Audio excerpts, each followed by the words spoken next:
Luego Paraguay ya como país independiente se viene el gobierno del doctor Francia. ¿Cómo se desarrolla la música durante el gobierno de Francia, profesor? Si bien Francia promovió mucho lo que es la artesanía en el Paraguay, no hay datos de que haya inculcado mucho lo que es el arte musical. Sabemos que el arte musical es un arte muy democrático, nos inspira, nos impulsa la democracia, y cuando hay una dictadura, expresar todo lo que sentimos es un poco complicado, ¿verdad? No sé si te suena un poco ahí lo que hemos vivido ya en nuestra época, perseguido tal grupo, con el nuevo cancionero y todo eso, ¿verdad? Nos suena un poco ya en la época que hemos vivido nosotros, ¿verdad? Un poco familiar eso, ¿verdad? Y sabemos que hay un roce cuando el ser humano quiere expresar todo lo que siente, hay un roce con las dictaduras, ¿verdad? Entonces la dictadura no sabe manejar mucho lo que es la libertad de expresión, porque la democracia es lo que da esa libertad de expresión del ser humano, y dentro de eso está la música, está la expresión cultural. Entonces hay un poco un desfasaje en la época de Francia en cuanto a la expresión musical, ¿verdad? No se vislumbra mucho desarrollo en esa época, hasta que después de Francia, vienen los López. Entonces ahí cambia un poco la situación, porque Carlos Antonio López le envía a su hijo becado a Europa para estudiar, envía a varios paraguayos para estudiar pintura al óleo, y entre esos también música seguramente, porque después ya viene Madame Lins con su ambiente de cultura, de salones, de fiestas de salones, y sabemos que toda fiesta de salón de la época de la colonia implica, ¿verdad?, fundamentalmente tener una orquesta para los valses y para toda esa gama de ritmos que trae Madame Lins y enseña a la cultura paraguaya. Dentro de eso podemos ver que después de muchas danzas está el londón carapé. ¿Qué es londón carapé?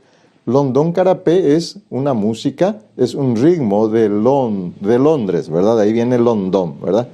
Y de Londres, un ritmo tradicional de Inglaterra. Y carapé porque le llaman pequeño Londres sería, ¿verdad? Londón carapé, ¿verdad? Entonces, es una de las danzas. Madame Lee enseñó probablemente muchas danzas tradicionales de Europa, ¿verdad? Y todas ellas necesitaban una orquestación, un acompañamiento. Fíjense que el Paraguay no tenía cuando eso la tecnología de la grabación, del long play, menos de hablar de un CD ni un pendrive, por supuesto, ¿verdad? Entonces, el acompañamiento instrumental era algo obligatorio para las danzas, ¿verdad? Y ahí también los músicos tenían que ir desarrollándose con instrumentos de cuerda, de viento, de percusión, formando pequeñas orquestas o medianas, ¿verdad?, para poder acompañar estas danzas de salón. Era una época, un aire tradicional de Europa que viene a introducir Madame Lins, acompañando a Francisco Solano López. Y luego se viene la Guerra Grande, donde se corta un poco la evolución de nuestra música, profesor. Claro, sabemos que Paraguay, con prácticamente de 500.000, 600.000 habitantes, tal vez estar peleando contra 13 millones no era algo fácil, ¿verdad? Y realmente ahí no había tiempo para pensar en la cultura en la época de la Guerra Grande, ¿verdad? Con la Triple Alianza hubo un corte cultural, y era todo un periodo de subsistencia, ¿verdad? De guerra, de defensa, con uñas y dientes, como se dice, ¿verdad? Y por supuesto después levantar el país, después de todo eso tampoco era una prioridad. El arte era apenas una prioridad de poder comer, de poder sobrevivir por mucho tiempo, por muchos años, ¿verdad? Hasta que con el correr del tiempo surgen grandes hombres dentro de la cultura paraguaya. Ahí viene Manuel Ortiz Guerrero, aparece José Asunción Flores, Emiliano R. Fernández y muchos otros, ¿verdad? Hombres que han incursionado en la música, Darío Gómez Cerrato, con mucho talento, ¿verdad? Y entre ellos Félix Pérez Cardoso, ¿verdad? También en la época de la guerra. Y él le hace Félix Pérez Cardoso conoció al teniente Antonio Velilla, ya un poco entrando ya en la guerra del Chaco, ¿verdad? Ya estamos en esa época un poco, ¿verdad? Para capitular y resumir. Y entonces conoce el teniente Antonio Velilla, fue alcanzado por unas esguirlas de cañón, de mortero, y le hirió muy mal en la cabeza. Él quedó prácticamente inconsciente, con traumatismo de cráneo, y fue llevado para tratar de que sobreviva, fue llevado a Buenos Aires, a un hospital que seguramente tenía más capacidad tecnológica en esa época. Félix Pérez Cardoso ya era un compositor destacado, ya estuvo en el segmento de la guerra del Chaco, desarrollando su arte, así como Emiliano R. Fernández y otros, y le compone una música en el arpa que se titula justamente Teniente Antonio Velilla, y le visita al teniente Antonio Velilla prácticamente en su inconsciencia todavía, y dice que le toca el arpa, esa misma música que compuso para él. ¿Qué pasa? Después de esto narra la historia, ¿verdad?, que comenzó a recuperarse paulatinamente y a retomar otra vez sus fuerzas el teniente Antonio Velilla. ¿Puede hablarnos de alguno de nuestros músicos destacados, profesor? Y José Asunción Flores, digamos, con la creación de la guarania, realmente fue un impacto. Pocas personas tal vez sepan que el impacto que fue en Rusia las obras de Flores fue algo sorprendente.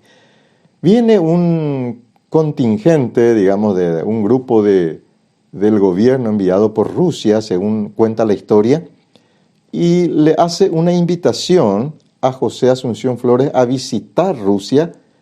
Era una invitación oficial del gobierno de Rusia, ¿verdad? Y primera vez iba a ir a Flores, le animaron a Flores a visitar Rusia. ¿Y cuál fue la sorpresa de Flores al llegar en el aeropuerto de Moscú? Una orquesta de 500 músicos rusos le recibe tocando India. Había sido que sus obras a través de la partitura, por eso que es tan importante, yo siempre hablo a los alumnos de lo importante que es la partitura. La partitura es a la música lo que las letras son a la literatura.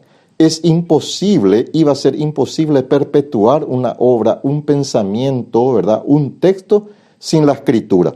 Lo mismo con la música, sin la partitura hubiese sido imposible conocer todo lo que hoy conocemos. Realmente uno de los inventos más grandes del hombre es la partitura, la escritura musical. Ahora pregunto, profesor, ¿por qué impactaron tanto las obras de Flores? Porque ellos hasta ese entonces solamente tenían las músicas clásicas, que son músicas muy extensas y merecen una atención especial y un tiempo más prolongado para sentar a disfrutar y a entender. ¿Qué pasa con la música de Flores? Con la misma estructura de la música erudita, porque él fue uno de los eruditos en el Paraguay, con la misma estructura erudita de su composición tan bien calibrada, tan bien compuesta, basada por supuesto en la estructura de la música clásica, pero con un idioma mucho más fácil y un lenguaje. Una música de Flores, yo puedo estar trabajando, regando el jardín, haciendo unos arreglos y puedo estar escuchando la música de Flores. Y llegó a los rusos el idioma que ellos estaban queriendo, un idioma mucho más, digamos, accesible y que pueda introducirse y compaginar con la vida cotidiana, digamos, ¿verdad? Hablar de José Asunción Flores en Rusia es hablar de un músico que tiene los mismos honores y la misma importancia para ellos que un Tchaikovsky, por ejemplo, ¿verdad?, que es un ruso, ¿verdad? Para ellos es un músico de altísimo nivel y de la tala de cualquiera de los clásicos. Así es que casi todas las obras de Flores están grabados, ¿verdad?, por el coro y orquesta del Teatro Bolshoi de Moscú. Tienen todas sus obras, por supuesto, en el texto en ruso, pero las tienen. Eso es lo importante. Hasta India y no sé cuántas guaranías más se puede tener en la grabación en Rusia. Otro gran músico y embajador de nuestra música fue Mangoré. ¿Qué representa para nuestra cultura Mangoré, profesor? Mangoré es la figura excelsa de la guitarra mundial, ¿verdad?